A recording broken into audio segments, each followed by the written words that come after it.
Hyderabad chicken biryani பண்ண போகிறோம். 3/4 kilo chicken clean பண்ணி எடுத்து வச்சுருக்கேன். மல்லி 1 ஸ்பூன், சோம்பு 1 ஸ்பூன், ஜீரகம் இதில் 1/2 ஸ்பூன், மிளகு 1/2 ஸ்பூன், பட்டை சின்ன சைஸில் ஒரு 7-8 பட்டை, ஏலக்காய் 7, 2 அன்னாச்சி பூ, ஒரு 8 கிராம்பு, ஒரு குட்டியாக ஒரு பிரிஞ்சி இலை. இதை பவுடர் பண்ணிக்கலாம். நம்ம ரெடி பண்ண பிரியாணி பவுடர் வச்சுருக்கேன். 1 கப் தயிர், இந்த ஸ்பூனில் 2 ஸ்பூன் இஞ்சி பூண்டு பேஸ்ட் எடுத்திருக்கேன்.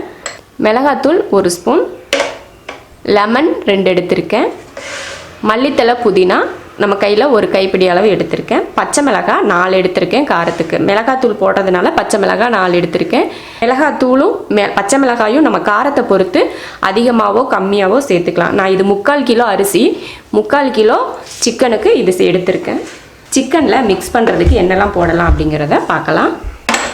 இஞ்சி பூண்டு பேஸ்ட்டு சேர்த்துக்கலாம். மிளகாத்தூள், நம்ம பவுட்ரு பண்ண பிரியாணி பவுடர், அது வந்து அவ்வளவும் நம்ம போட போகிறதில்ல. இதில் கொஞ்சமாக தான் நம்ம சேர்த்துக்க போகிறோம். ஏன்னா 3/4 கிலோ அரிசி அப்படின்றதுனால கம்மியாக போட்டாலே போதும்.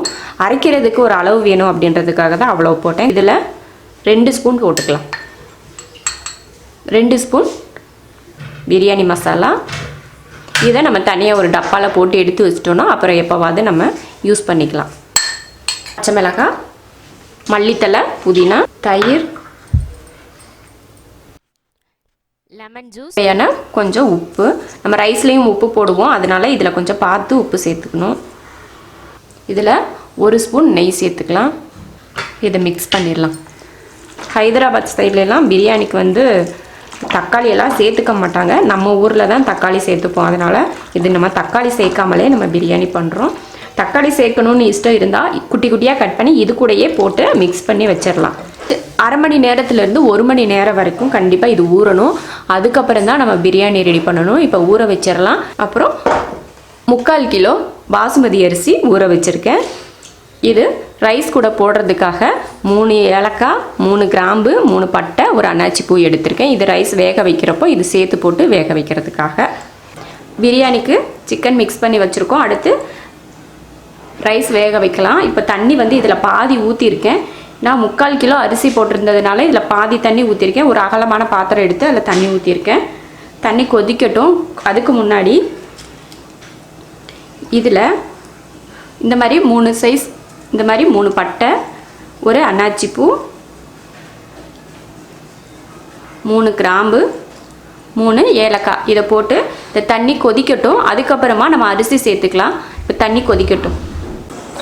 தண்ணி கொதிச்சிருச்சு. இதில் கொஞ்சம் உப்பு சேர்த்துக்கலாம். அதிகம் வேணால், நம்ம சிக்கனில் உப்பு போட்டு கலந்து வச்சுருக்கோம். அதனால் கம்மியாக உப்பு போட்டால் போதும். அப்புறம் கொஞ்சம் எண்ணெய். அரிசி வந்து ஒன்றோட ஒன்று ஒட்டாமல் இருக்கிறதுக்காக இந்த எண்ணெய் ஊற்றுறோம். அரிசி வந்து 20 நிமிஷத்துக்கு முன்னாடியே ஊற வச்சுட்டேன். இப்போ அந்த அரிசியை இதில் சேர்த்துடலாம்.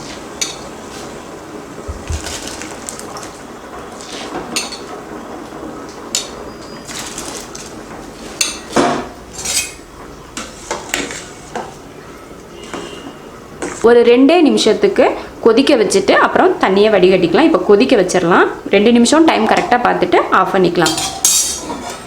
2 நிமிஷம் ஆயிடுச்சு. இப்போ வடிச்சிடலாம். இதுக்கு மேலே வேக வச்சோம்னா பிரியாணியில் போடுறப்போ ரொம்ப சாப்பாடு வந்து உடஞ்சி குழஞ்ச மாதிரி ஆயிரும். அதனால் ஆஃப் பண்ணிவிட்டு இப்போ வடித்து ஆற வச்சிடலாம். சிக்கன் ஊற வச்சு 1 மணி நேரம் பக்கம் ஆயிடுச்சு. அதனால் இப்போ எடுத்தாச்சு. ரைஸும் வேக வச்சு எடுத்துட்டோம். பெரிய வெங்காயம் 3 கட் பண்ணி எடுத்து நீல வாக்கில் கட் பண்ணி எடுத்து வச்சுருக்கேன். குக்கரில் ஒரு 100 ml எண்ணெய் ஊற்றியிருக்கேன். எண்ணெய் காஞ்சிருச்சு. இதில் பட்டை, கிராம்பு எதுவுமே போட்டு தாளிக்க தேவையில்லை. ஏன்னா எல்லாமே நம்ம போட்டு பெரட்டி வச்சுருக்கோம். ரைஸ்லேயும் போட்டு வேக வச்சுருக்கோம் இல்லையா, அதனால் போட தேவையில்லை. அதில் வெங்காயத்தை மட்டும் இதில் சேர்த்துக்கலாம். வெங்காயத்தை நல்லா மொறுமொறுன்னு நம்ம பொரிச்சு எடுப்போம் இல்லையா, அந்த அளவுக்கு வெங்காயத்தை வறுக்கலாம். அது வெங்காயம் நல்லா ப்ரௌன் கலராக மாறிடுச்சு. இதில் இந்த சிக்கன் சேர்த்துடலாம். ஊற வச்சோம் இல்லையா, அந்த சிக்கனை இதில் சேர்த்துடலாம்.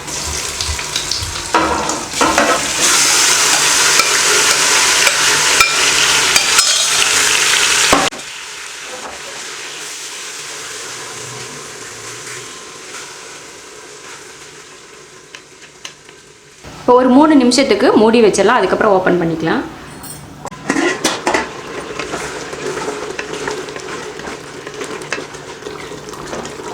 மூணு நிமிஷம் கழிச்சு இப்போ கலந்து விட்டுட்டு சிம்மில் வச்சுக்கலாம் அடுப்பை. அப்போ தான் சிக்கன் வந்து வேகும். ஒரு 5 நிமிஷத்துக்கு சிம்லையே வச்சிடலாம். மூடி வச்சுட்டாலும் அப்பப்போ எடுத்து திருப்பி போட்டு மறுபடியும் மூடி வச்சுக்கணும். அப்படியே விட்டுறக்கூடாது.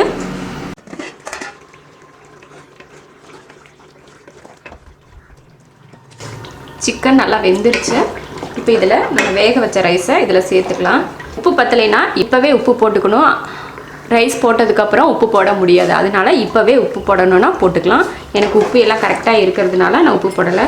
அதனால இப்போ இதில் ரைஸ் போட்டுடலாம்.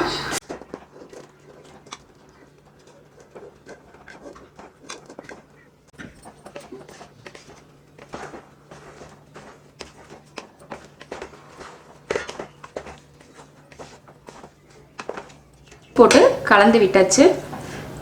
கலந்து விட தேவையில்லை. ஆனால் நமக்கு கலந்து விட்டால் தான் ரைஸ் எல்லாம் கலராக இருந்தால் தான் நல்லாயிருக்கும். அதனால தான் நான் கலந்து விட்டுருக்கேன். அப்படியே நம்ம மேலே கொஞ்சம் கிரேவி மேலே கொஞ்சம் ரைஸ்லாம் போட்டோம்னா கொஞ்சம் வெள்ளையாக கொஞ்சம் இதாக இருக்கும். அதை இன்னொரு நாள் செஞ்சு காட்டுறேன். மெதுவாக கலந்துக்கணும். இல்லைன்னா ரைஸ் வந்து ஒன்றோட ஒன்று அப்படியே உடஞ்சி போயிடும். அதனால மெதுவாக கலந்து இப்போ நல்லா சிம்மில் வச்சிடணும்.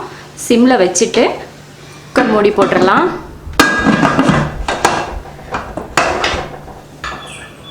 அவ்வளோதான்.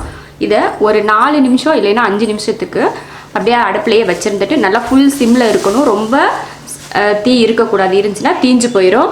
அதனால 5 நிமிஷம் வரைக்கும் அடுப்பில் வச்சுருந்துட்டு அதுக்கப்புறமா ஆஃப் பண்ணிக்கலாம்.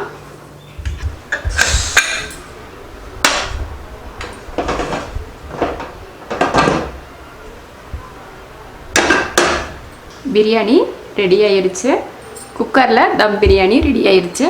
நீங்களும் இது போல் குக்கரில் தம் பிரியாணி செஞ்சு பாருங்கள். ரொம்ப நல்லாயிருக்கும். பிடிச்சிருந்தா லைக் பண்ணுங்கள். மற்றவங்களும் பார்க்கணுன்னு நினச்சிங்கன்னா ஷேர் பண்ணுங்கள். மறக்காமல் சப்ஸ்கிரைப் பண்ணுங்கள். நன்றி.